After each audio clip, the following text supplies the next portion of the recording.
गीता माधुर्य 9वां अध्याय। मेरे द्वारा बीच में ही प्रश्न करने से आपने जो बातें कहीं उनको मैंने सुन लिया। मेरे द्वारा प्रश्न करने से पहले आप और क्या कहना चाहते थे भगवान? भगवान बोले, मैं पहले विज्ञान सहित ज्ञान की बात कर रहा था।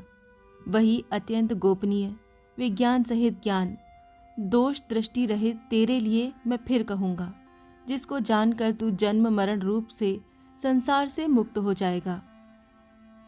वो विज्ञान सहित ज्ञान तो बड़ा कठिन होगा। नहीं, वो विज्ञान सहित ज्ञान संपूर्ण विद्याओं का राजा, संपूर्ण गोपनीयों का राजा, अति पवित्र, अति उत्तम, प्रत्यक्ष फल वाला, धर्ममय और अविनाशी है तथा करने में बहुत ही सुगम है। ऐसी सुगम विद्या को सबके सब प्राप्त क्यों नहीं कर लेते? हे परंतप, मनुष्य इस ज्ञान विज्ञान रूप धर्म पर श्रद्धा विश्वास नहीं करते, इसीलिए वो मुझे प्राप्त न होकर मौत रूपी संसार के मार्ग में लौटते रहते हैं, अर्थात बार बार जन्मते और मरते रहते हैं। वो ज्ञान विज्ञान रूप धर्म क्या है भगवान? मैं अव्यक्त रूप से संपूर्ण प्राणियों में हूँ और संपूर्ण प्राणी मुझ में है, तथा मैं संपूर्ण प्राणियों में नहीं हूँ और संपूर्ण प्राणी मुझ में नहीं है। अर्थात जहाँ प्राणियों की स्वतंत्र सत्ता मानी जाए, वहाँ तो सब प्राणियों में मैं हूँ और सब प्राणी मुझ में है, परंतु जहाँ प्राणियों की स्वतंत्र सत्ता न मानी जाए, वहाँ मैं प्राणियों में नहीं हूँ और प्राणी मुझ में नहीं है, किंतु सब कुछ मैं ही मैं हूँ। पर इस संसार का उत्पादक और आधार तो कोई होगा ही। हूँ तो मैं ही, परंतु मेरा स्वरूप संपूर्ण प्राणियों को उत्पन्न करने वाला, सबको धारण करने वाला और उनका भरण पोषण करने वाला होता हुआ भी उन प्राणियों में स्थित नहीं है, उनसे सर्वथा निर्लिप्त है। मेरे इस ईश्वर संबंधी योग को समझ। तो फिर वो प्राणी आप में किस प्रकार स्थित हैं? वैसे सब जगह विचरने वाली महान वायु निरंतर आकाश में ही स्थित रहती है, ऐसे ही सब प्राणी मुझ में ही स्थित रहते हैं, ऐसा मान। फिर तो वो प्राणी मुक्त हो जाते होंगे।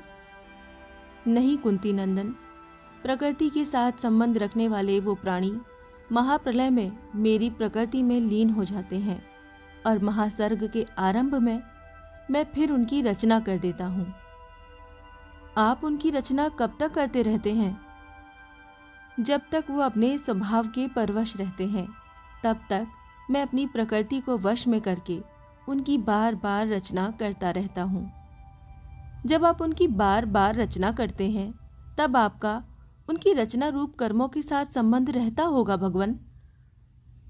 नहीं धनंजय, मैं उन कर्मों में आसक्ति रहित तथा उदासीनता की तरह सर्वथा निर्लिप्त रहता हूँ, इसीलिए वो कर्म मुझे नहीं बांधते। तो फिर आप सृष्टि की रचना किस तरह करते हैं? वास्तव में तो प्रकृति ही मेरी अध्यक्षता में, अर्थात मुझसे सत्ता स्फूर्ति पाकर संपूर्ण चर अचर प्राणियों की रचना करती है। हे कौन्तेय, मेरी अध्यक्षता के कारण ही संसार में विविध परिवर्तन हो रहा है। आपकी शक्ति से ही संसार में सब कुछ हो रहा है, फिर भी सब लोग आप पर श्रद्धा क्यों नहीं करते? मूढ़ लोग मेरे संपूर्ण प्राणियों के महान ईश्वर रूप परम भाव को न जानते हुए मुझे साधारण मनुष्य मानकर मेरी अवज्ञा करते हैं। वो मूढ़ लोग किस तरह के होते हैं भगवान? वो मूढ़ लोग आसुरी, राक्षसी और मोहिनी प्रकृति का आश्रय लेने वाले होते हैं और उनकी सब आशाएं, सब शुभ कर्म तथा सब ज्ञान व्यर्थ होते हैं, अर्थात सत फल देने वाले नहीं होते। फिर आप पर श्रद्धा करने वाले कौन होते हैं भगवान? हे प्रथानंदन, जो महात्मा लोग मुझे संपूर्ण प्राणियों का आदि और अविनाशी मानते हैं, वो मेरी दैवी संपत्ति का आश्रय लेकर अनन्य भाव से मेरा भजन करते हैं। आपका भजन करने वालों के क्या लक्षण होते हैं? निरंतर मुझ में लगे हुए वो दृढ़व्रती मनुष्य भक्ति पूर्वक मेरे नाम का कीर्तन करते हैं, मेरी प्राप्ति के लिए यत्न करते हैं और मुझे नमस्कार करते हुए मेरी उपासना करते हैं। आपकी उपासना करने वालों का और भी कोई प्रकार है भगवन? हाँ है। कई साधक ज्ञान यज्ञ के द्वारा अभिन्न भाव से मेरी पूजा करते हुए मेरी उपासना करते हैं और दूसरे कई साधक अपने को पृथक मानकर तथा विश्व को मेरा स्वरूप समझकर मेरी अनन्य प्रकार से सेवा करते हैं। विश्व की उपासना आपकी उपासना कैसे हुई भगवन? मैं ही क्रतु, यज्ञ, सुधा, औषध, मंत्र, घृत, अग्नि और हवन रूप क्रिया हूँ। मैं ही जानने योग्य विधि, पतिव्रता, ओंकार, ऋग्वेद, सामवेद और यजुर्वेद हूँ। इस संपूर्ण जगत का पिता, धाता, माता, पितामह, गति, भर्ता, प्रभु, साक्षी, निवास, आश्रय, सुहृदय, उत्पत्ति, प्रलय, स्थान, निधान और अविनाशी बीज भी मैं ही हूँ। हे अर्जुन, मैं ही सूर्य रूप से तपता हूँ, जल को ग्रहण करता हूँ और फिर उस जल को वर्षा रूप से बरसा देता हूँ। मैं ही अमृत और मृत्यु हूँ, तो क्या कहूँ, जड़ और चेतन भी मैं ही हूँ। जब विश्व रूप से सब कुछ आप ही हैं, तो फिर आपको छोड़कर मनुष्य देवताओं की उपासना क्यों करते हैं? सुख भोग की इच्छा वाले मनुष्य तीनों वेदों में कहे हुए यज्ञ आदि शुभ कर्मों के अनुष्ठान द्वारा इंद्र का पूजन करते हुए स्वर्ग की याचना करते हैं। फिर सोम रस को पीने वाले और स्वर्ग के प्रतिबंधक पाप से रहित वो मनुष्य पुण्य के बल पर विशाल स्वर्गलोक में जाते हैं और वहां देवताओं के दिव्य भोगों को भोग कर पुण्य क्षीण होने पर पुनः मृत्यु लोक में आ जाते हैं।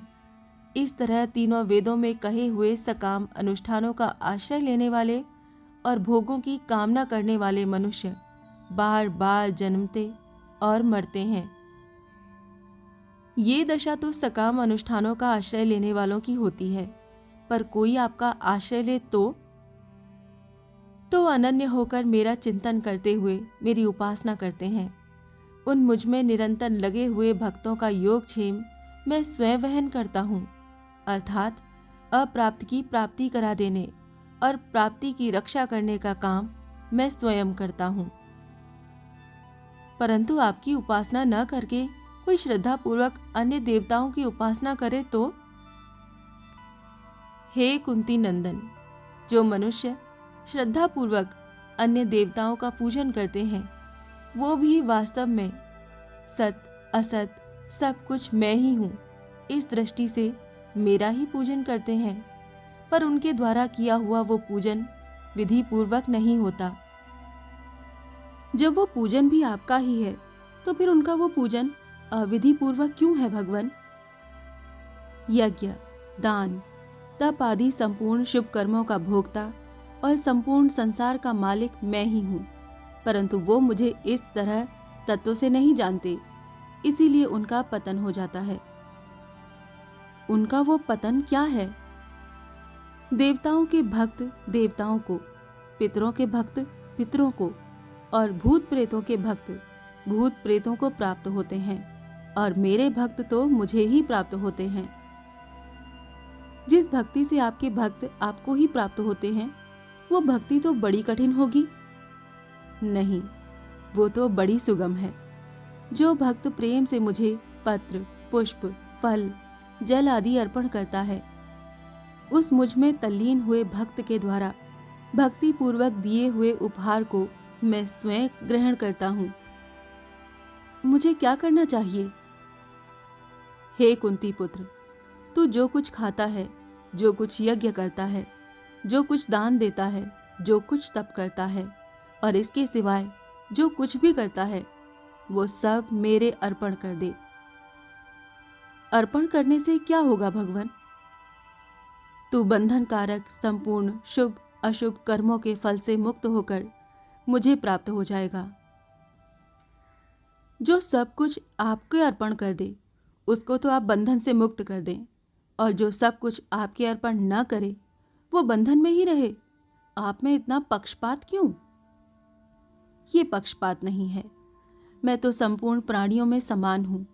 मेरा न तो कोई द्वेषी है और न कोई प्रिय है, परंतु जो प्रेम पूर्वक मेरा भजन करते हैं वो मुझ में और मैं उनमें विशेषता से हूँ।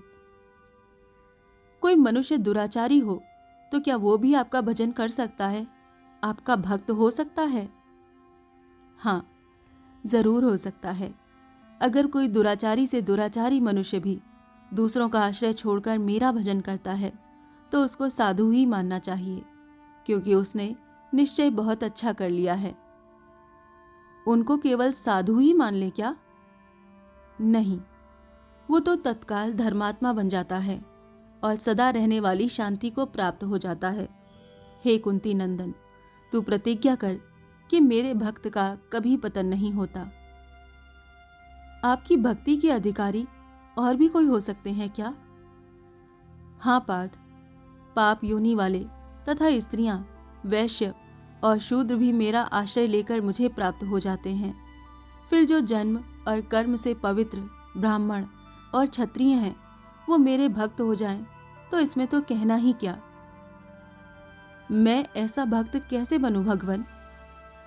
इस नाशवान और सुख रहित शरीर को प्राप्त करके तू मेरा भजन कर। आपका भजन मैं कैसे करूं? तू स्वयं मेरा ही भक्त हो जा, मुझ में ही मन वाला हो जा, मेरा ही पूजन करने वाला हो जा और मुझे ही नमस्कार कर। इस तरह मेरे साथ अपने आप को लगाकर मेरे परायण हुआ तू मुझे ही प्राप्त होगा। गीता माधुर्य का 9वां अध्याय यहाँ समाप्त होता है। ओम नमो भगवते वासुदेवाय नमः।